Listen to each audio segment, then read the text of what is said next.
නාවන්න හොඳම ෂැම්පූ එක මොකක්ද? ඉතින් ගොඩක් අය අහලා තිබ්බා නාවන්න හොඳ ෂැම්පූ එකක් කියන්න කියලා. ඇත්තටම වෙළඳ පොලේ බලනකොට මෙයාලට පාවිච්චි කරන සබන් ෂැම්පූ নানা ආකාර නම් වලින් සෑහෙන ප්‍රමාණයක් තියෙනවා. එතකොට මෙයාලට ෂැම්පූ එකක් තෝරගන්න එක මිනිස්සුන්ට ෂැම්පූ එකක් තෝරගන්නවා වගේම තමයි. හැම එක රෝගී තත්ත්වයන් තියෙන අයට ඒකට ගැළපෙන මෙඩිකේටඩ් ෂැම්පූ එකක් තමයි පාවිච්චි කරන්න ඕනේ.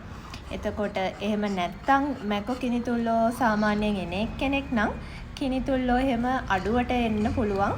එහෙම කිනිතුල්ලෝ මැකෝ කන්ට්‍රෝල් වෙන්න දාන ෂැම්පූ වර්ග තියෙනවා. එහෙම එකක් පාවිච්චි කරන්න පුළුවන්.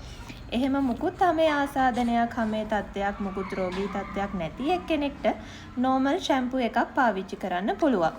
හැබැයි හැම බල්ලෙක්ටම පූසෙක්ටම මෙන්න මේ ෂැම්පූ එක හොඳයි කියලා කියන්න එහෙම යුනිවර්සල් ෂැම්පූ එකක් නැහැ. ඒක එක එක්කෙනාගේ හැම එක එක්කෙනාට පාවිච්චි කරන විදිය, එක එක්කෙනා ඉන්න ප්‍රදේශය, එයාලගේ වර්ගය, එයාලා අනිත් භාවිතා කරන දේවල් ඒවත් එක්ක වෙනස් වෙන්න පුළුවන්.